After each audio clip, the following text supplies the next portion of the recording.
Hello, everybody. Welcome back to Fantasy Sports Review. I'm Phil Hargis. Good to see you all again. The Redskins lost another heartbreaker there to the Indianapolis Colts, and I'm joined here in studio with Robbie Castro. Robbie, it's good to see you again. Yeah, good to see you too, Phil. So the Colts and Redskins, man. That was a good battle.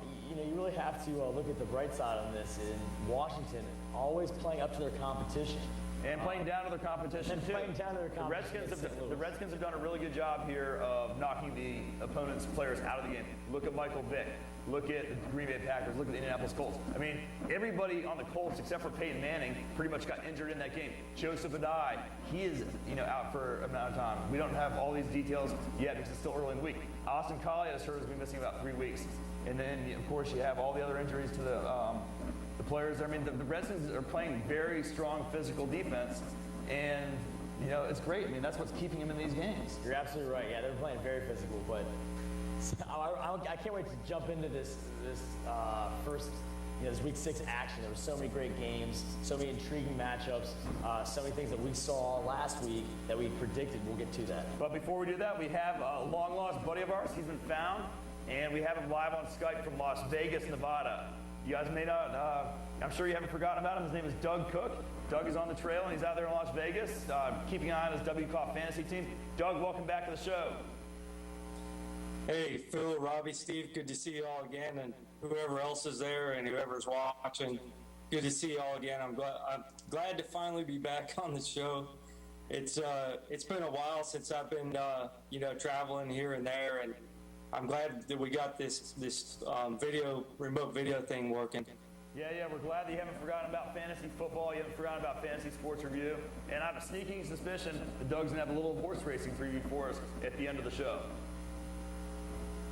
That's correct. So, Doug, I take you've been watching football and everything. You've seen the games. You saw the games last week. I mean, there's been a lot of things, that are going on in the NFL that are really weird this year. What are some of the things that have caught your eye so far? Well, one thing I noticed last week is that none of my fantasy players finished on any of these top 10 charts at any position. So that was a shame. That's one thing I noticed. And the other thing I noticed is that for the most part, the one-year wonders that we designated before are pretty much living up to their status as we proclaimed them at the beginning of the season. Yeah, Doug, you'll be happy to know, and Robbie will attest that we've been shouting that out. We've been talking about the one-year wonders, Sean Green, Ryan Matthews. We never hear the end of it, but Robbie, make sure to remind me that who's doing so great this year, Yeah, I do, because I kind of predicted a few one-year wonders, Arian Foster and Javid Best, but those are some of the guys that I highlighted early in my draft, and Phil kind of just shrugged it off and was like, all right, well, we talked about this last year. History repeats itself. Well, you know what? Those two guys that I just named are in the top 5 overall at running back positions. Yeah, we'll see how Javid Best curtails off there. But, Doug, we talk about this every year. All those guys, there's like 5 or 6 of them on that list of one-year wonders and rookie wonders, everything like that. So you just have to get lucky and hit the lottery and hope you get the one or maybe 2 guys, like in Robbie's case, that actually do pan out to be pretty good players. Yeah, the one guy that I scoffed at his draft in the WCOF, he was drafting right next to me and took Arian Foster in the 3rd round. And I was like, whatever, you take your rookie. That guy's turned out to be really good. And then I think he scoffed at my Roy Williams pick. That turned out to be actually a good pick for me. He's in the top, I think he's in the top 10 now, top 10 or 12 year to date.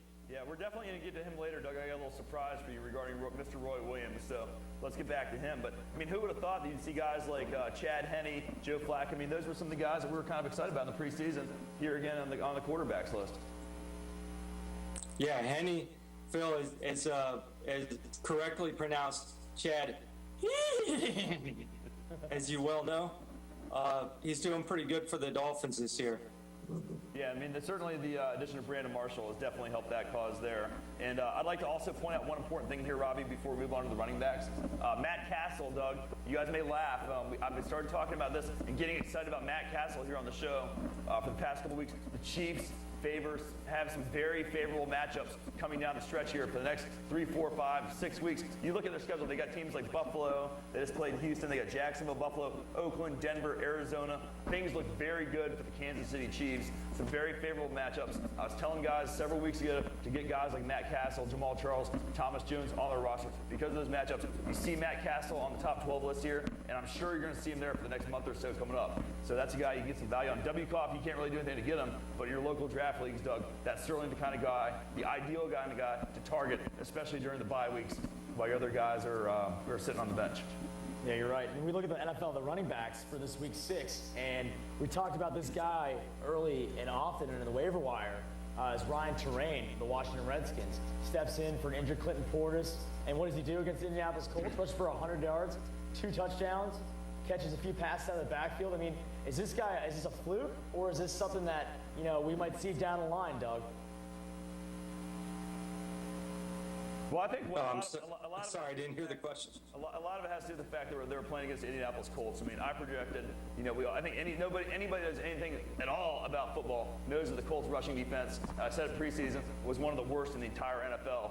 And because of that, Ryan Train, the fact that he's really getting one of his first starts as an NFL running back, which we talked about, going back to the whole thing with Peyton Hillis a few weeks ago, Ryan Train was poised to have a very big game against that Indianapolis Colts porous rush defense, and he did. He had 100 yards, he had 2 touchdowns. I thought he would have caught about 3 or 4 more balls out of the backfield, but other than that, and he had they not pulled him in the fourth quarter. Yeah, you're absolutely right. And then you also look at a guy who also filled in for the New Orleans Saints, Chris Ivory. What did he do against the Tampa Bay Bucks rushing defense that's been so well this season?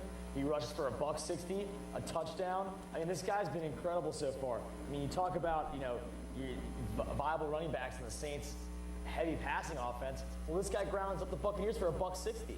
So it's like, who do you plug in this week? Ryan Terrain, fabulous running back, must start again this week against the Bears. Then you look at Chris Ivory, who, Pierre Thomas is still gimpy, who's probably not going to play this upcoming game. I'd plug him into a starting role because he proves so viable and so pivotal down the stretch in that offense for the New Orleans Saints. Hey, Doug, why don't you talk to us a little bit about LaDainian Tomlinson? I know this is a guy that you were very high on in the offseason and that you projected to kind of have a bounce back year once he went there and he teamed up with the New York Jets. Were you able to get him on any teams? And is he working out for you? I actually, most critical draft mistake in WCOF was not drafting Tomlinson when I could have. I knew he was slipping to some of the later rounds, and I forgot the cardinal rule is if there's a player that you really like, a sleeper, you got to draft him the round before the ADP says he's going to be drafted, especially in WCOF. And I let him slip, and that was probably my most glaring and critical draft mistake. I think with him, obviously I would have been scoring a lot more points than I have year to date, considering my running backs suck, as we'll get to in a minute. Yeah, but Tomlinson, this is the type of player I always like. I always profess Phil is a great player that's been great for many years and had one bad year. It doesn't mean his career is over. He can come back, and as it turns out, it looks like it was just an episode of turf toe that hampered him all last season. Yeah, and exactly. And Sean Green was a guy that was way overhyped, one-year wonder guy, had the big playoff run. Way overvalued.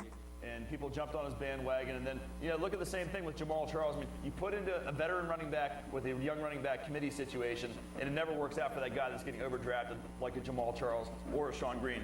You guys, we're going to move on to the NFL News weather segment. We have Amanda standing by in the news center, and we're going to take things over to her right now for the news. Amanda Walker, go and take us away with the Week 7 NFL News. Hello, everyone. Welcome to the Fantasy Sports Review News Center. I'm Amanda Walker with your official NFL news update. The 49ers tight end Vernon Davis is listed as day-to-day on the injury report with a bone bruise to his knee. One seems serious. Davis has just a bruise and is probable for this week's game against Carolina. You know how big and tough these tight ends can be, so I don't expect the big boy from Maryland to be out this week. Panthers wideout Steve Smith is questionable heading into this week's game against the Niners.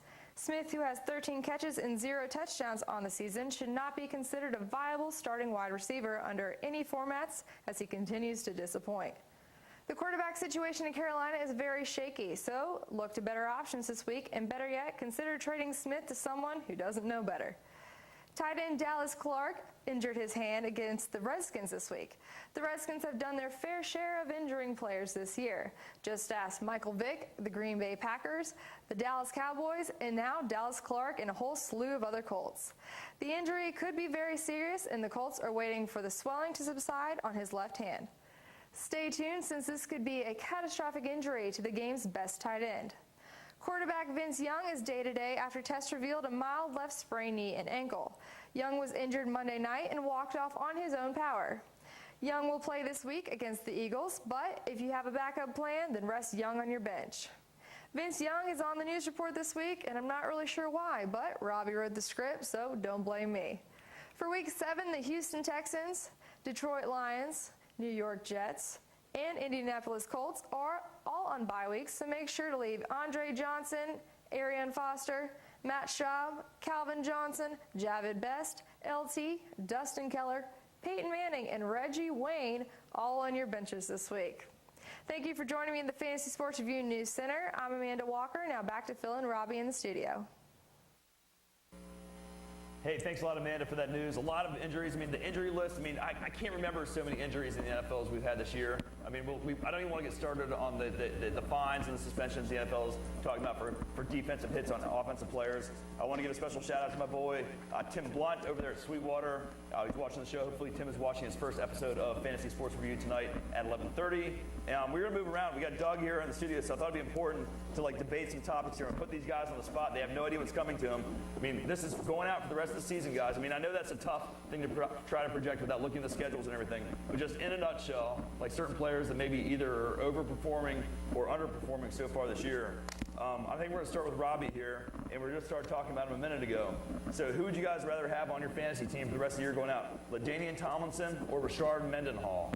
Ooh, that's a tough one. I'd rather have LaDainian They're not going to be Tomlinson. easy, buddy. No, So. they're not. You put me on the spot big time, but I'd rather have LaDainian Tomlinson on my team just because he's already proven that he can take away carries from Sean Green inside the 20-yard line, and that's huge because the New York Jets, they like to run the ball, they like to keep it on the ground, they like to ground up the clock, and their defense is so good. Rashard Mendenhall has Ben Roethlisberger coming back, and Roethlisberger, they see him more as a viable threat down the field as a great target. They like to do a lot of play action fakes.